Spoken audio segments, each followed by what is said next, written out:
How are you doing today? Very well, thank you. And yourself? I'm fine, thank you. Welcome to our training session for today. I don't know whether you remember me from last time, but I do remember you from that moment when you were doing your medication assessment. And yeah, I remember you were quite good at what you were doing. So today I do remember you very well. You do remember me?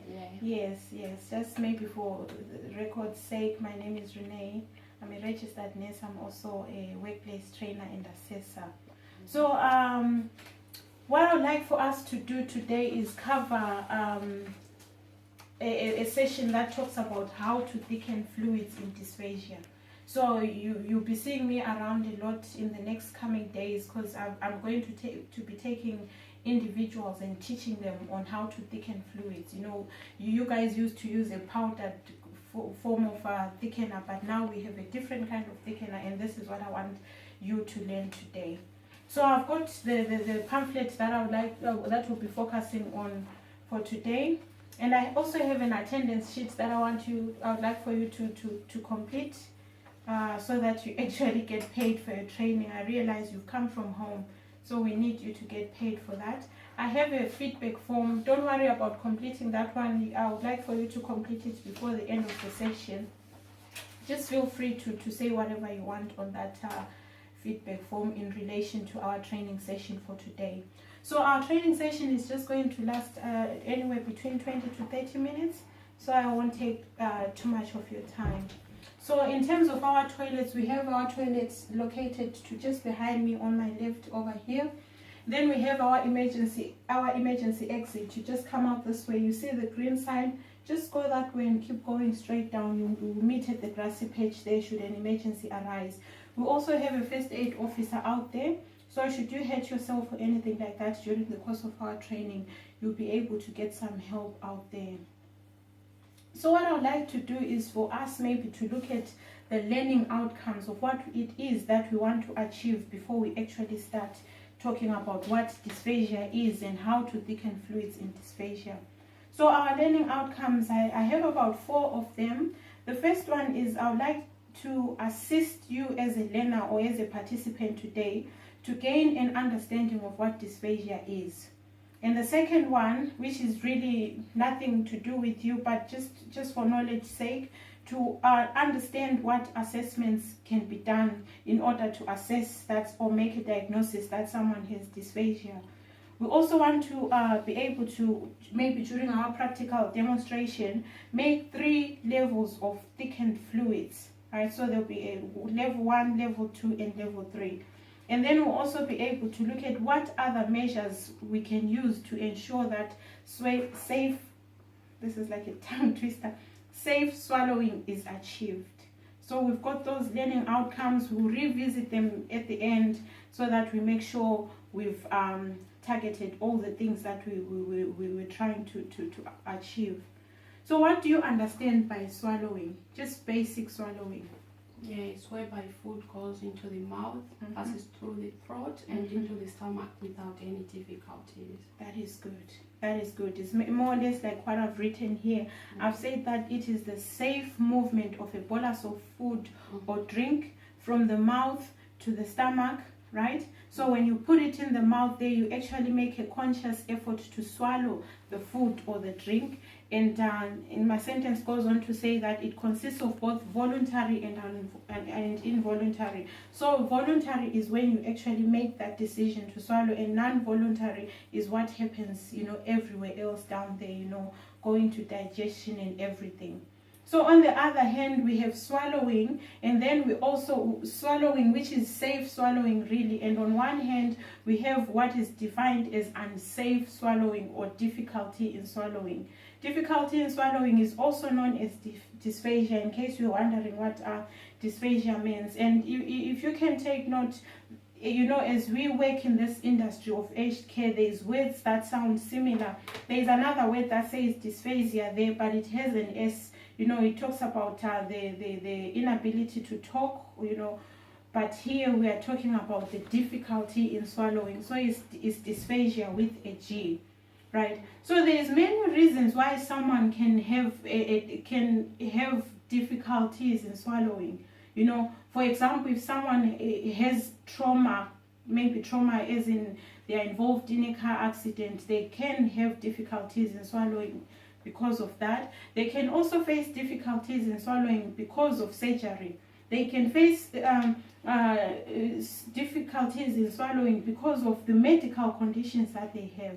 And you find that, I'm not saying that all the elderly people face swallowing difficulties, but elderly people are at a greater risk of facing dysphagia in relation to their various comorbidities. You know, some of them tend to be so unwell that the swallowing part becomes difficult. They have strokes, you know, all those kind of conditions, and this, you know, often results in them facing difficulties in swallowing. So okay, now that we've spoken I about have a question on that.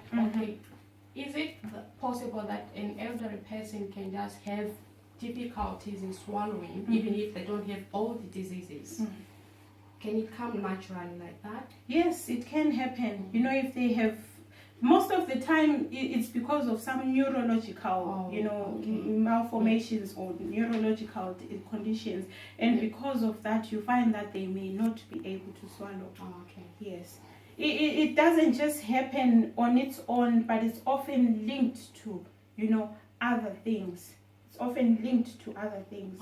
So this is why, So what I was going to say is I would like for us to look at what complications can arise from dysphagia, which is what we're trying to achieve. We're trying to we're trying to ensure that there are no complications. So we want to look at what complications can arise, and if we know what complications can arise, then we'll be able to stop them from happening. We'll be able to help these residents, you know, not suffer these complications. So down there I've written dehydration. So basically what it means is if these people are not able to swallow, what happens is they are not taking in much. They are not drinking because they are afraid, you know, they are not able to swallow. So what happens is it results in dehydration. Their intake is limited. So because of that, dehydration can occur. If they have difficulty in swallowing, malnutrition can occur. You know, they lack all the necessary vitamins, the necessary nutrients that their body needs to be getting. Because of that, they will become malnourished, right? And if they have dysphagia, they can actually choke on their food. So as they try to eat, for as long as it's undiagnosed, they can choke on their food, right? And the next point is depression. You know how Christmas is coming, you know, Christmas is around the corner. When we meet at parties, we meet at different places, we work, we go for our breaks there. During those social gatherings, we value sitting and partaking of a meal together. You know, it is an important time where people talk, sit down and talk about different things. But if you're not able to partake of that, if you're not able to sit down with your family, you're not able to sit down with your workmates or your friends or whoever, you can tend to become depressed. You do agree with that? Yeah, I do. Yes. So the other point is deterioration in quality of life. You know, the quality of life may deteriorate, you know, because of all these things that we've spoken about, the depression, the malnutrition, you know, they are sleeping there. If they are malnourished, then they are prone to pressure sores. You know, they are not going out as much as they used to. They are prone to social isolation, right? So the other one could be airway obstruction, which is basically linked to choking. If they are going to choke and a piece of food is stuck in their throat, then they can tend to have airway obstruction. The air won't be able to pass through because there is something, a foreign body standing there in the gap. And regrettably, death may occur. If they continue to be dehydrated and nothing is done, if they continue to be malnourished, nothing is done, if they continue to choke and nothing is done, if they continue to have airway obstruction and nothing is done, then death is the obvious thing. So in view of all these complications that can arise, we as care staff, we as health professionals need to know how we can manage dysphagia for the people under our care. So is there anything that you want to add to that? No, I think I've heard enough. I You think heard enough. you've covered almost everything. that I Everything. know. You Yes. you work in aged care, Yeah, so I do. basically all these things that I'm talking about, they are not new to you. Yeah. Right, so now we want to talk about what assessments that can be done, what assessments can be done in order to come up with a diagnosis of dysphagia. Do you guys have you ever heard of a speech pathologist? Yes. Yes. So basically the main assessment is done by a speech pathologist. But as people that work on the floor, that deal with these residents day by day, we have other roles that we can play. For example, if we look there and we see presence of throat clearing while eating or not eating. So if you are dealing with a resident and they are always clearing their throat as they are eating or they are not, then you know it's time for you to report to your supervisor or to your registered nurse and say, this person, this is what he's doing. He might be having difficulties in most swallowing. cases they cough a lot. They tend to cough a lot. You give them drink and then they cough. Exactly. Yes, exactly. So that's the other one there. There's presence of coughing while eating. Yeah. Okay. Yeah. Yes. So the other way is if the resident is losing weight, we may want to investigate why they are losing weight. And you'll find that most of the time they lose weight because they are not eating. Why are they not eating? It's because swallowing is difficult for them, right? You find that the other one, okay, that one is for the registered nurse and maybe the speech pathologist. So the speech pathologist will look at the person's history. You know, their history of weight loss, their history of ability to feed themselves, you know, the history of the coughing that you just spoke about, the presence of throat clearing while eating and not eating. So they will use this and use the diagnosis, you know, the other medical conditions, whether there is history of stroke, history of surgery, history of trauma, and even the medications that this person takes. If they are taking medication that makes them to be drowsy all the time, then this may actually help in the diagnosis of why they are having difficulty in swallowing. So what the speech pathologist will do after looking at all these things, they'll do a clinical assessment and investigative techniques in order to help them to come up with a diagnosis. Right. So what I'm basically trying to say is we work as a team.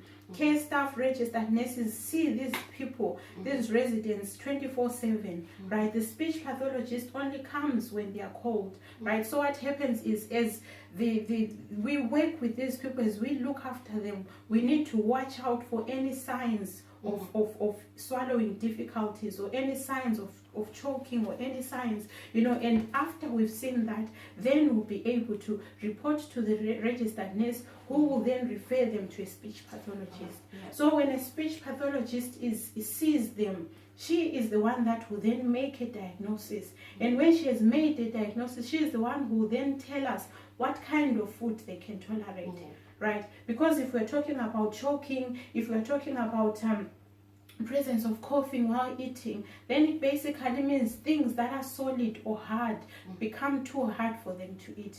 So what it means is the speech pathologist will come up with the kind of diet that they can eat. Not necessarily diet, because maybe that may become the job of a dietitian, but the consistency or the texture of the food that they can eat. Right? So we want to continue to improve, you know, maybe not improve, but maybe sustain that good quality of life that they've lived. So we don't want them to be missing out on all these nice foods or these different variety kind of foods. But what we want them to do is enjoy the same kind of food, but in a safe manner. I think they will miss somehow. Yeah. Okay, for example, or probably they have been put on different texture of food, and that resident or that patient was enjoying lollies, you know, those hard lollies. Yes, yeah. They will miss. They will miss. Yeah, they will miss. And I guess maybe in so doing, you do realize that, you know, when we make these changes, we are working in collaboration with the patient. Because at the end of the day, the patient or the resident is the one who is at the center of this. You know, we're doing what is called a holistic approach. We're talking to them. We bringing them into this, you know. So at the end of the day, when we decide that we want to So basically what I'm saying is we work hand in hand with the patient. So at the end of the day, if they don't want the fluid to be thickened, if they don't want their food to be vitamized or whatever, they can actually sign a disclaimer. Or they have a choice. Yes, they have a choice. At the end of the day, they have a choice. What we can do as health professionals is only to suggest. Okay. Yes, we can suggest what maybe they can eat, but at the end of the day, it's up to them. Right. So maybe now I would like for us to... What if they can't talk? Who will decide for them? Next of kin? Yes, next so of if kin. the next of kin say they can't have this, they won't have it all. That's right. Because you do understand that when residents come into a facility, for most of them, there is what is called an advanced care plan. Okay. Right. So what it means is it's a living will. So they actually nominate someone that can. So once they are still okay, no cognitive impairment or no physical impairment, they ask someone to make a decision on their behalf when a time comes where they are not able to make decisions. So you find that there is someone that has been nominated to help them in that regard. Is that clear? It is clear, but somehow I feel like it's not fair because probably you might not be able to be talking at that time, knowing what's going on, but someone will be deciding for you.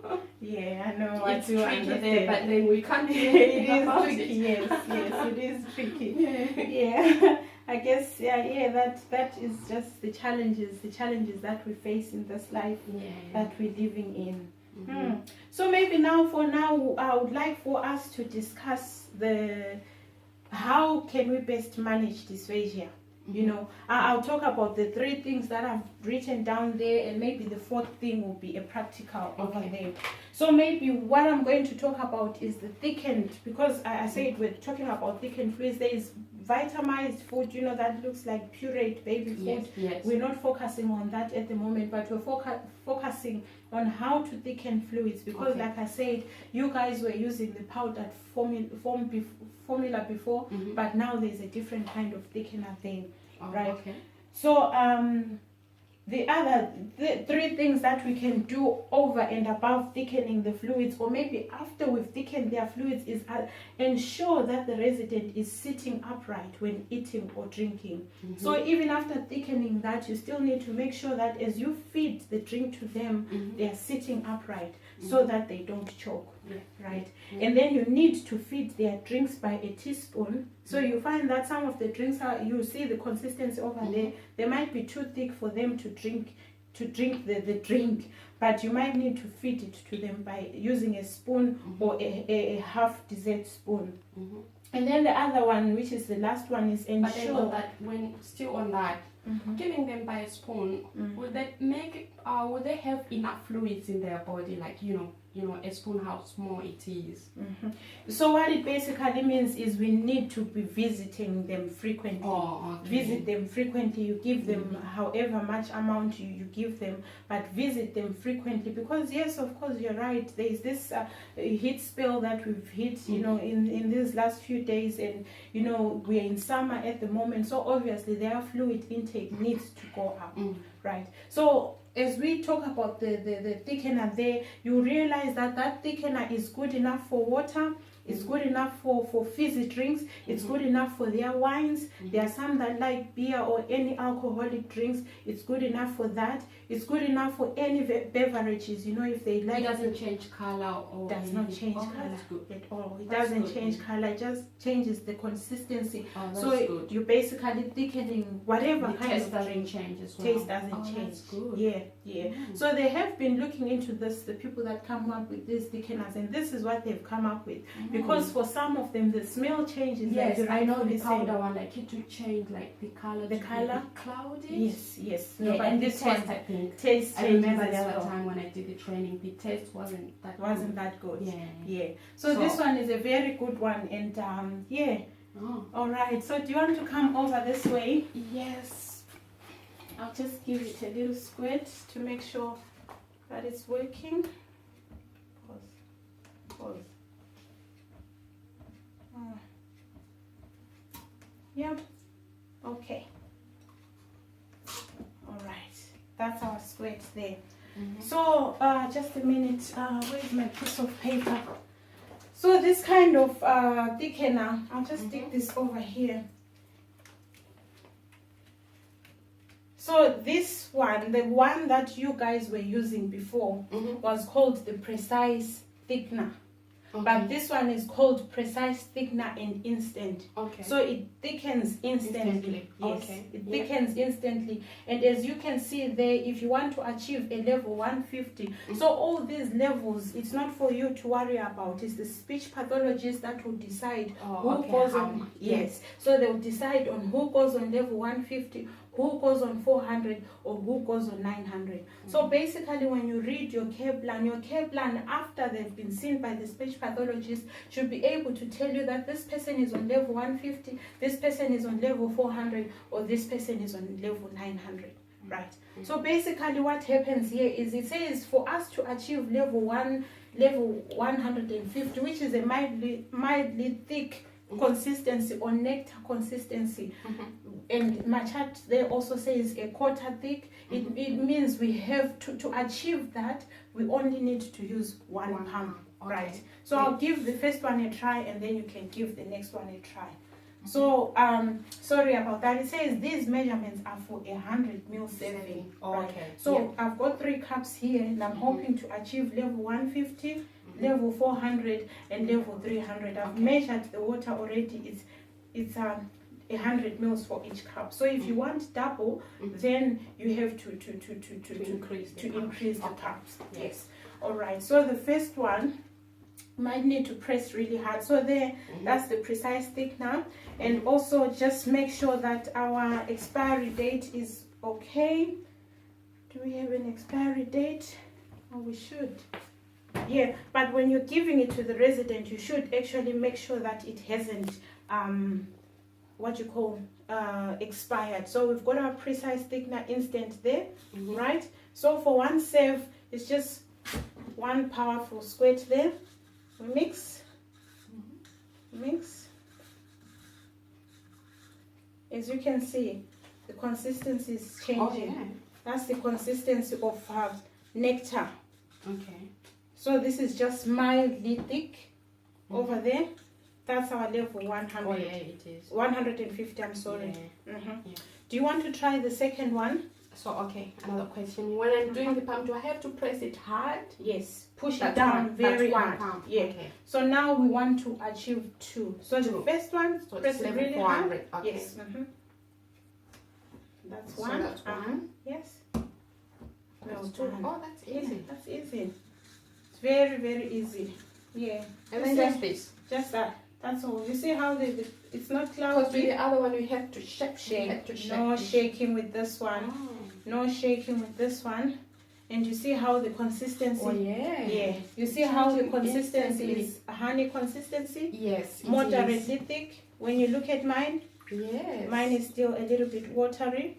Okay. Oh. Do you want to try it for the third one? Remember third that one, the that's third one is 3 3 pumps, pumps. level 900. It should be extremely thick or the consistency of pudding Pudding. or Okay. full thick. So, So 3 pumps. That's 1, 2, 3. Well done.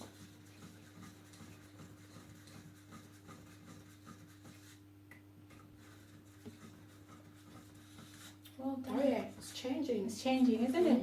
Yeah, yeah. Mm. So that is what we do. If you're giving them wine, if you're giving them cordial, if you're giving them tea, anything like that, the consistency Quicker. changes. Yeah, it is quicker. It says instant there. So you see, Yeah. that is very good. Mm. So you know, you feed that to them. Quicker than I thought, actually. Yes, yes. So at the same time, Mhm. there's the hand washing in between. You wash your hands, you know, everything. Yes, But that's a yes, lesson for another day. Okay. So you do understand where we're coming from? Yeah. This is honey nectar.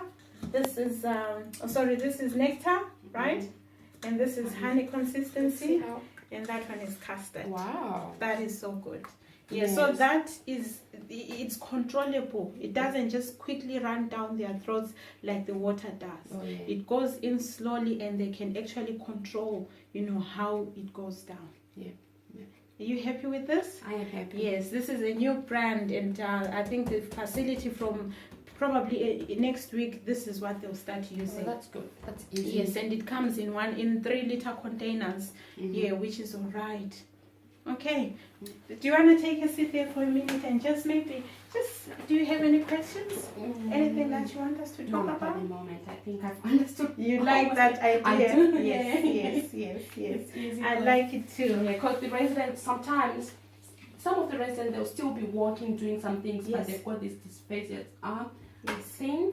They'll ask you for a drink and they'll be really waiting for it, and then Yes. when with that powder you have to shake, and they'll be really impatiently waiting. It takes a while. Yeah, it takes So a that's while. the good That's thing good. about that. It's That's instant. very good. Very good. Yes, I Yes. find the same response when I go out to teach. Wow. Everyone has that same Wow. response. Thanks for Yes. introducing that.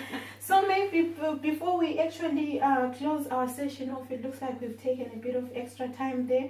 Maybe let's just go through our learning outcomes one more time and see whether we've covered everything. So the first one was to assist you to gain an understanding of what dysphagia is.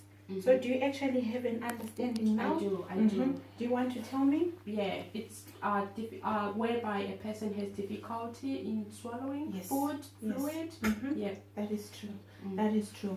And you also understand the assessments that we spoke about, the assessments that can be done. You know, yes, we did speak about how the speech pathologist has a duty to then come up with what level this person is on, but we also, as people on the floor, we have assessments that we can make. Do you want to just name one for me? Yes, when like residents start coughing, when you give them drinks, Yes. the things that they never used to do. Good. That is so good. Yes. And then the third one was to make up the 3 levels of the thickened fluids. We've achieved that. Yes. So happy with that. Yes. And also under management, you know how we spoke about the thickened fluids, we also spoke about what other measures we can take to ensure safe swallowing is achieved. Do you think you can name 1 or 2? Can you come again? Sorry. You know what other measures we can take? You know, we have the thickened fluids. Oh right? yeah, food, Yes. textured food. Yes. Like we just refer them to the speech pathologist. Yes, pathologist. Yes, Yes. sorry. Yes. Oh my goodness, I got And, it. and we also make sure we sit them up during meals. Yes. Feed them slowly. Slowly, and Yes. like if it's level 3, you have to feed them with a spoon. You know, Yes. when I asked Exactly. how much they'll have to take. Exactly. for So them we to get all this information from their care plan. So the key is run to the care plan. If the resident asks you for a drink, even before you just give it to them, run to the care plan. It will tell you, because we want to we don't want for them to choke. We don't want for them to die. Yeah, I think we've achieved basically Is there any other question that you have? No, I think I've understood everything. You've understood everything. So please don't forget to sign the feedback form. I would really need that one. Yeah, just complete that one as well. Your phone number and your email address and your signature. So when you actually complete your feedback form, make sure you are not only ticking, but put comments there and your signature at the end. I think we've come to the end of our session. Wow. I really enjoyed working with you. I did. I really like that idea of that instant. Like, Yes, so good. Thank you so much. Thank Thank you. you.